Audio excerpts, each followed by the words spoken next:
할렐루야. 귀하고 복된 날이 되시기를 주의 이름으로 축원을 드립니다. 우리가 지난 시간에 재물이 아니라 회개가 우리 생명의 진정한 속전이 된다 하는 것을 살펴봤습니다. 예수 그리스도의 보혈의 은혜, 이게 우리의 생명의 속전입니다. 주님의 보혈을 의지해서 회개하고 기도하고 하나님께 나가는 성도, 오늘 그렇게 십자가의 주님과 동행하는 우리 모두가 될 수 있기를 원합니다. 하나님 말씀 잠언 13장 9절 다시 읽어보시겠습니다. 의인의 빛은 환하게 빛나고 악인의 등불은 꺼지느니라. 아멘. 의인의 빛이 환하게 빛난다 그랬어요. 모든 원수들의 손에서, 그리고 사울의 손에서 건져주신 것을 감사하며 승전가를 부를 때 다윗이 하나님을 이렇게 찬양합니다. 성경 사무엘하 22장 29절을 한번 같이 보시겠습니다. 여호와여, 주는 나의 등불이시니 여호와께서 나의 어둠을 밝히시리이다. 아멘. 여호와가 내 인생의 등불이 되신다. 이것이 다윗의 고백입니다. 지금도 등불이시고 앞으로도 나의 등불이 되실 것이다. 다윗의 믿음의 고백이에요. 영원하신 하나님을 자기 인생의 등불로 삼은 사람, 하나님께서 그 인생을 영원한 하나님의 영광의 빛으로 비춰주실 줄 믿습니다. 오늘 예배를 드리는 우리들도 하나님을 내 인생의 영원한 등불을 삼는 믿음의 성도 귀한 결단이 있으시기를 축복합니다. 그런데 악인은 어떻습니까? 의인은 하나님을 영원한 등불로 삼는데 악인이 택한 등불은 꺼져가는 등불이에요. 이게 문제입니다. 등불은 등불, 지금은 빛이 똑같이 난다고 하지만 그러나 악인의 문제는 악인이 택한 등불은 꺼져가는 등불입니다. 이사야서 43장 17절 말씀을 보실까요? 병거와 말과 군대의 용사를 이끌어내어 그들이 일시에 엎드러져 일어나지 못하고 소멸하기를 꺼져가는 등불 같게 하였느니라. 아멘. 지금 당장은 병거도 있고 말도 있고 군대도 있고 용사도 있다고 칩시다. 하나님 의지하지 않아도 얼마든지 먹고 살 수 있고 얼마든지 인생에 닥친 모든 문제 다 헤치고 나갈 수 있을 것처럼 보여요. 그런데 근본적으로 하나님께서 지금 말씀하시고 있는 것이 무엇이냐? 하나님을 등불로 삼지 않으면 그 인생은 결국 소멸하는 등불, 꺼져가는 등불이 되고 만다는 거예요. 우리가 성경에 보면 하나님 어떤 분이시냐? 꺼져가는 등불을 끄지 않으시는 분이다. 이렇게 말하잖아요. 여러분, 그 꺼져가는 등불을 끄지 않으신다는 게 어떤 말이겠습니까?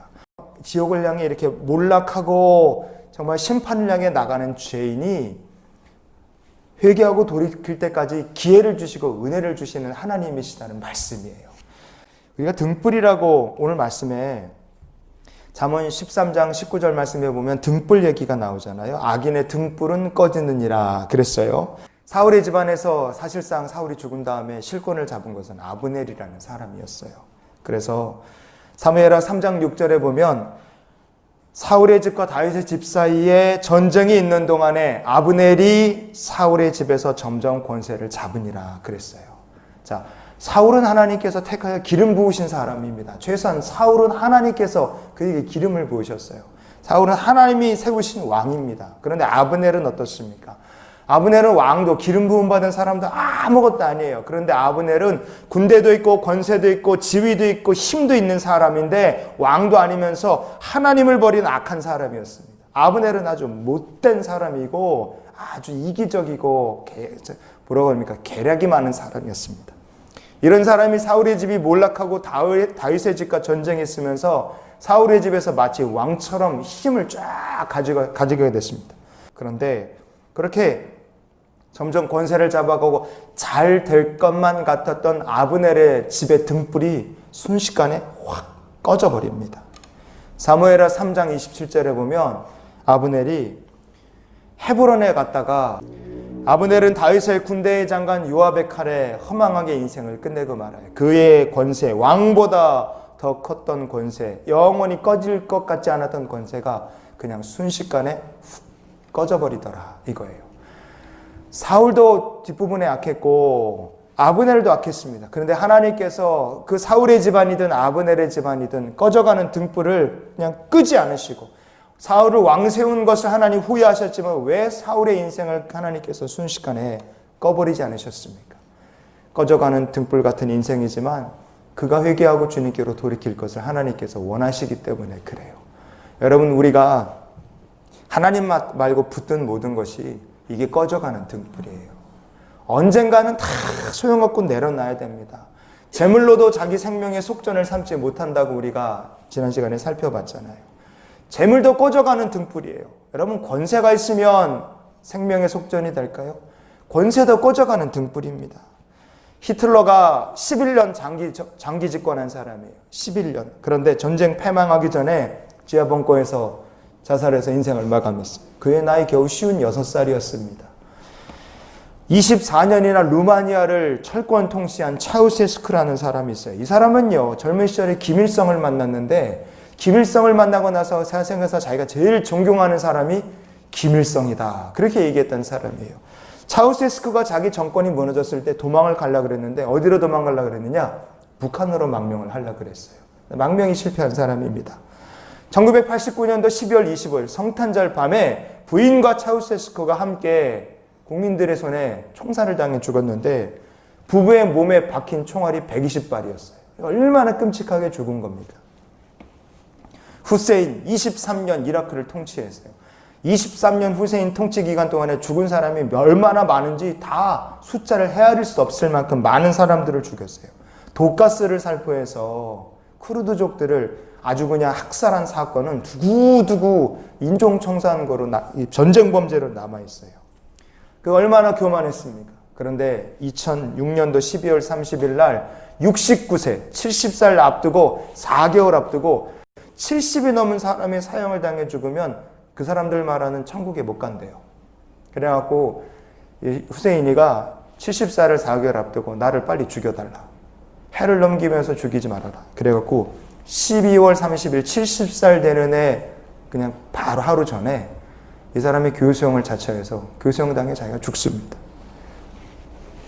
69세 70살 앞두고 후세인의 정권 영원할 것 같고 차우세스크의 권세가 영원할 것 같고 히틀러의 권세가 영원할 것 같았지만 다 꺼져가는 등불이더라 이거예요. 사울의 권세가 영원할 것 같았지만 꺼져가는 등불이었고 사울의 집안에서 권세를 잡았던 아브넬의 권세도 영원할 것 같았지만 그것도 꺼져가는 등불이었다 이거예요. 여러분, 권세라는 게 아무것도 아닙니다. 꺼져가는 등불이에요. 꺼져가는 등불. 다윗이 어떻게 살았어요? 그런데 다윗은 하나님을 자기의 등불로 삼았습니다. 시편 18편 28절 마지막으로 읽어보시겠습니다. 주께서 나의 등불을 켜심이여 여호와 내 하나님이 내 흑암을 밝히시리이다. 아멘. 주님께서 내 등불을 켜주셨다는 거예요. 성경에 보면 어디를 봐도 다윗이 권세를 잡았다는 얘기가 없습니다. 다윗이 권세를 잡았다는 얘기가 없어요. 다윗의 인생에 항상 주권은 누구에게 있습니까? 등불을 켜고 꺼주시는 분은 하나님이신 거예요. 고백이 다릅니다. 하나님을 자기 인생의 등불로 삼은 거예요. 그래서 다윗의 인생에 흑암이 없었습니다. 그의 인생이 행복했어요.